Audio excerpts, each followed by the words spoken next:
Aloha, this is Roger Heska, and wanted to share with you a quick video about a great alternative to zucchini noodles.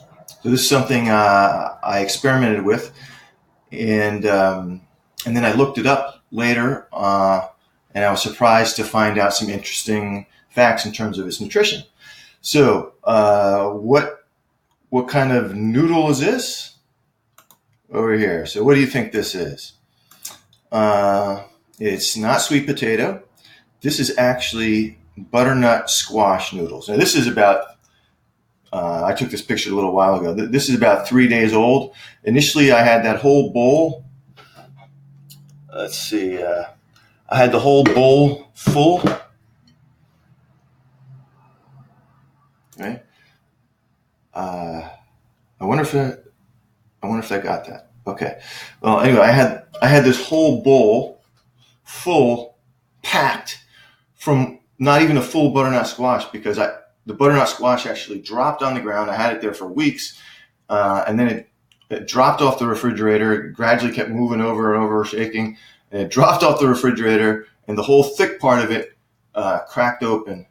And I didn't do anything with it for a few, probably 4 or 5 days, and I started noticing, oh my God, it's all getting rotten. But the top part was good, and you can make a lot of noodles with it. Pasta, whatever. So, whoops. So, let me tell you about the research I did on this. Let me shrink myself. So, let's go over here to winter squash. How about we start with zucchini? Okay. If we start with zucchini, we'll get a little more insight. Now, if you take a look, all of these I measured in 100 grams. All right, so this is zucchini. This is what you typically make spaghetti, raw, noodles with. Also with cucumber. I peel the cucumber first. Zucchini, I don't. I keep the skin on because cucumber skin tends to bother me if I eat too much of it, so I just peel it. Some people might be able to get away with that. So anyway, take a look at the calories. There are 16 calories per 100 grams in zucchini. One other thing to take a look at. It has a completeness score of 86. So zucchini is very much like a fairly nutritious green, like it's romaine lettuce would only be 88. And spinach would be, I think, is 91. And I found some 92 and 93 greens, but not much higher than that. Those would be the highest nutrient completeness score. These are just the nutrients that this website, Nutrition Data, measures. They're just mostly your standard nutrients. By the way, it gets a 89 amino acid score for zucchini, so pretty good on the protein too. Even look at the protein. It's 18% protein, 73% carbs, 9% fat, 18% protein. So this is an interesting green. Now let's take a look at winter squash.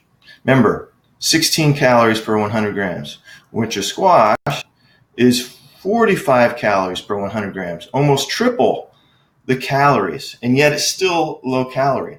So if you find that you're not getting full just on zucchini noodles, you can also add in a lot of these sweet potato noodles. They're a little more crunchy, but if you take a look, let's scroll down here at the carbohydrates. Okay, so it's 2 grams of fiber, 11.7 grams of carbohydrates. Starch, they don't have a number on.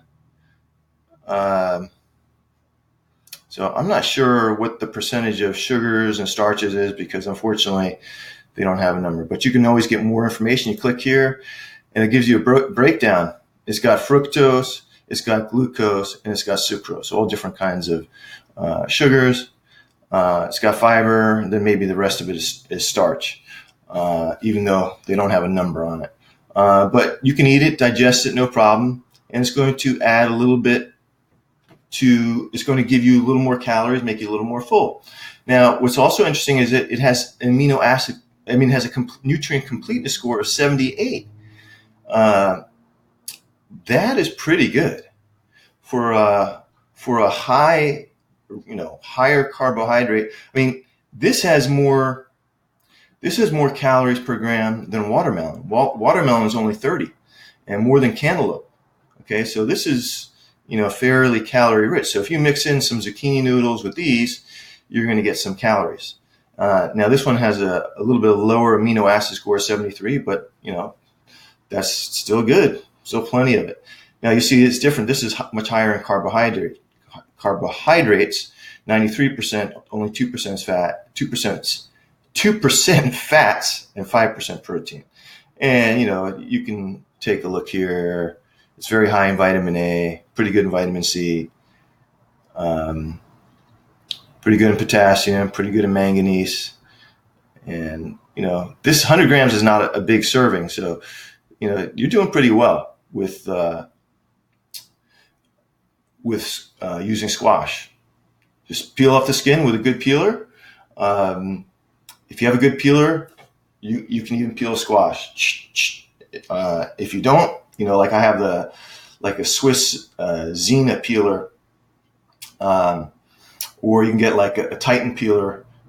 Any of the more current good peelers, you should be able to peel the skin off the squash, no problem. Okay, so we're at winter squash, zucchini. Over here, let's just compare real quick here. Sweet potato. So sweet potato, 100 grams, 86 calories. So that's almost double the butternut squash. So if you really want more calories, you can go to making sweet potato noodles. Now they're going to be definitely a lot of starch. Now look, the completeness score, as the calories go up per gram, the nutrients go down. You just, I guess more of the space in the food is left over for calories instead of nutrients. Still, 55 is pretty darn good. And of course, it's high in vitamin A. Let's see, vitamin A, vitamin B6 is good in, anything 5%, 8% pantothenic acid is good. Manganese is good. Potassium is good. Most raw foods are high in potassium. Magnesium, so on and so forth. So let's take a look at the carbohydrates. So 3 grams of fiber, 20 total grams, 12.7 grams of starch, 4.2. So, a high percentage of this is starch. Just curious at the sugars. So sucrose, glucose, fructose. Fructose is the lowest. And you should not worry about fructose from fruits and vegetables as far as I know. In fact, the cool thing about fructose is that you do not need insulin to digest fructose. Okay, so you can eat. There's a lot of fructose in fruit, for instance. So you can eat fruit, and you don't even need insulin. It digests. It gets absorbed in a different way. So that is something to consider if you have blood sugar issues, diabetes. Fruit, although high in sugars in general, and this is not a fruit, it's a root vegetable, but other fruits are also, they're high in, relatively high in glucose, but sugars as well. So anyway, that's it. I want to share that with you. Cool noodle strategy to help you fill up and still get plenty of nutrients, especially if you stick to that butternut squash. Butternut, and you eat it raw. You just peel off the skin, then you julienne it or put it through a spiruli or some kind of raw noodle maker, and you get a nice completeness score too. All right. So anyway, I hope to see you inside of our How to Go Raw, Stay Raw, and Love It group, and also Facebook group, and also on my email list. So you can get there by going to rogerheska.com and go there, or go to the blog on that site. And usually there's a form. Where is that? That's it. Oh, nope, not that. Roger, there we go. What do we got here? So if you go to the main page, you can sign up over here. You can sign up over here. You can go to the blog. You can sign up over here. So traditionally, I've done the most contact with my audience via my email list. And so, if you're on my Facebook group, if you're on my YouTube channel, if you're on my email list, that's the way you'll make sure that you'll